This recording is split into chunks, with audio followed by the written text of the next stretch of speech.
여러분 안녕하세요. 오늘은 DC에서 가장 오래된 레스토랑을 소개해 드리려고 합니다. 올드헤빗 그릴이라는 곳이고요.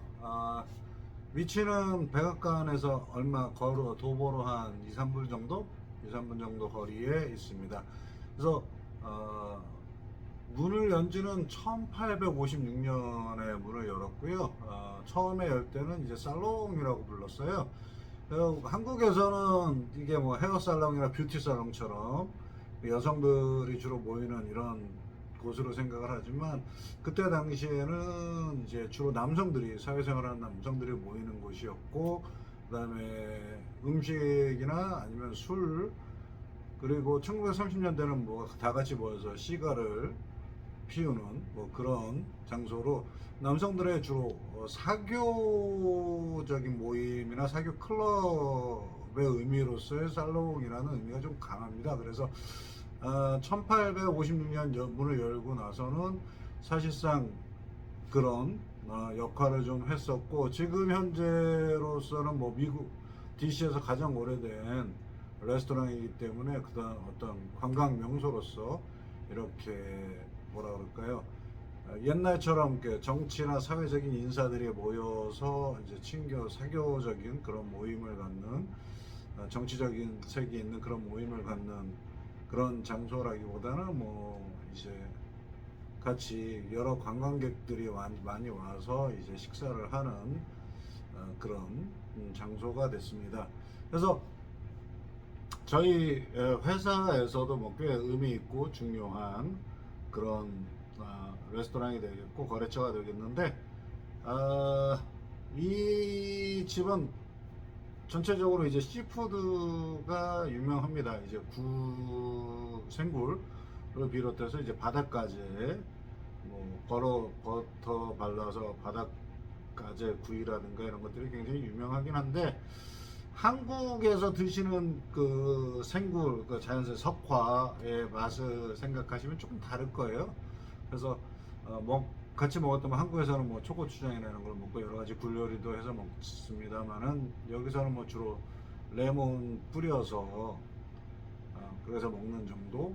그리고 소스를 곁들이면 뭐 칵테일 소스 같은 것들을 곁들여서 먹긴 되는데, 다른 음식들도 뭐 평이한 수준의 레스토랑이나 이런 것들을 많이 할 수 있습니다. 근데 여전히 뭐라 그럴까, 이 바를 중심으로 해서 그 오후 시간이나 저녁 시간에는 사람들이 같이 모여서 와인이나 술을 한잔 하면서 이야기를 많이 나누는 그런 장소이기도 합니다. 예, 그리고 이제 처음에 몇 년 전까지만 해도요, 이 입구 앞에 거대한 그 호두깎이 인형, 그 병정 같은 그런 기둥에 이런 모습이 세워져 있었어요. 지금은 그것을 철거한 모양입니다만, 그래도 의미 있는 것 중에 하나는 이제 예전 이 사이드가 있거든요. 이쪽 그 넓은 홀 식당 사이드 있고, 이쪽에 바 있는 사이드 있고, 그 뒤쪽으로 해서 옛날식의 어떤 인테리어를 그대로 보존하고 있는 그런 형태가 있습니다. 그래서 이번에 저희가 회사에서 이제 가게 된 건 아침 시간에 갔어요. 아침 시간에 가가지고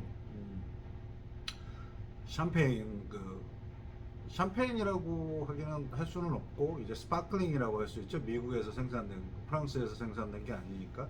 그러니까 스파클링 와인을 시음을 하러, 테이스팅을 하러 갔었는데, 저희는 지하에 따로 독립된 공간이 있습니다. 그 지하에 룸이 따로 있어서 그쪽에서 행사를 하게 됐고요.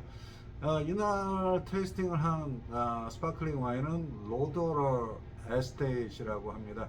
사실 로더러는 루이 로더러라고 그래서요, 세계에서 가장 비싼 최고급 샴페인을 생산하는 와이너리 중에 하나입니다. 그래서 물론 루이 로더러는 프랑스에 있습니다만, 이 루이 로더러가 미국에서 와이너리를 오픈을 하면서 스파클링 와인을 생산하게 됐는데, 그게 로더러 에스테이시. 그래서 로더러 샴페인과 로더러 에스테이스로 두 가지로 이렇게 분류를 해서 부르게 되는데, 소유주나 그 저기는 같은 그 가문이라고 그럴까요? 그런 명맥을 유지하고 있습니다. 그래서 루이 로더러에서는 가장 유명한 게 이제 그 로더러 크리스탈이라 그래서 황제의 샴페인 뭐 이런 식의 별명이 붙어 있는 러시아 황제가 뭐 애용했다, 가장 좋아했던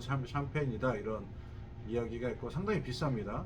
그리고 이쪽에서 로더러 에스테이스는 스파클링 와인이기 때문에 샴페인이랑은 좀 다른 형태고, 물론 만드는 건 똑같지만은 그 뭐라 그럴까요, 샴페인이란 이름이 붙는 것하고 스파클링이란 이름이 붙는 것의 어떤 가격이나 이런 면에 차이가 좀 있어요. 그리고 로더러 단순 1차적인 로더러 브루시랑 로더러 로제가 있고, 그 다음에 아주 포도가 좋은 포도 추수가 좋고 포도의 질이 좋은 해에만 만드는 빈티지 스파클링 와인이 있습니다. 그거를 이제 르 헤메틸지라고 그러는데, 그래서 저희는 이제 그 양쪽을 다 테이스팅을 하게 되었습니다.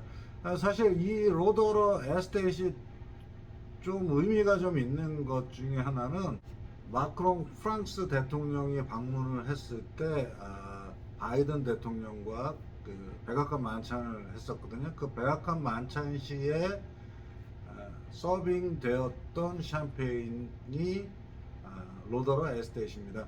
그래서 뭐 한국 쪽에서는 뭐 미국산 와인을 많이 즐겼다라고 얘기를 하지만, 사실상으로는 이제 로더러 스파클링 와인이고, 요게 여러 가지 이유가 있습니다. 거기 백악관 측에서 이 와인을 서빙할 때 뭐 이 로더러 로제가 사진 색깔이 가장 예뻐서 사진이나 그런 거 찍을 때 제일 좋다라는 얘기도 있을 수 있겠지만, 사실상 프랑스 로더러 샴페인 지방의 로더러 와이너리가 이쪽에다가 미국에다가 이제 와이너리를 오픈을 하고 포도를 재배를 해서 생산을 한 거거든요. 그래서 어떤 면에서는 프랑스와 미국의 경제적인 협력이라든가 아니면 여러 가지 교류에 대한 어떤 우방에 관련된 결속을 의미하는 그런 모습이 있어요. 그래서 일반적으로 뭐 캘리포니아에서 생산되는 와인을 뭐 만찬시에 서빙한 건 아니고, 로더러를 서빙하게 된 거죠. 그래서 프랑스에도 로더러가 있고, 미국에도 로더러가 있고, 같은 와이너리에서 같은 방식으로 주조한 샴페인이고, 그리고 그래서 미국 만찬에서 이제 마크롱 대통령이 미국에서 생산된 프랑스 이름의 로더러라는 프랑스 이름의 그 와인을 마시게 됐다라고, 이런 어떤 의미, 함축적인 그런 의미를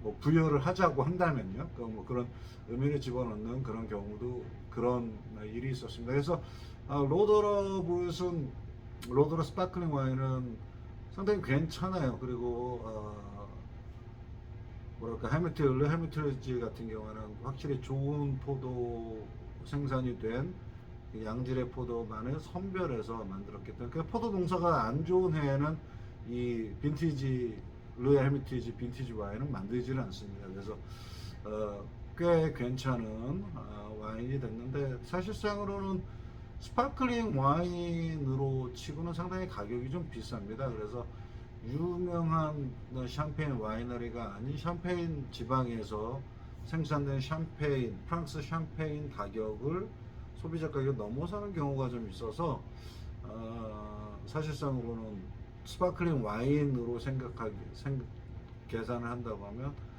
꽤 가격이 좀 나가는 편이다 라고 생각을 할 수 있겠습니다. 그래서 오늘은 미국 DC에서 가장 오래된 레스토랑인 올드 에빅 그릴과, 그리고 그 곳에서 저희가 테이스팅했던 로더러 스파클링 와인에 대해서 잠깐 말씀을 드렸습니다. 예, 지금까지 시청해 주셔서 감사합니다. 다음 시간에 또 뵙도록 하겠습니다.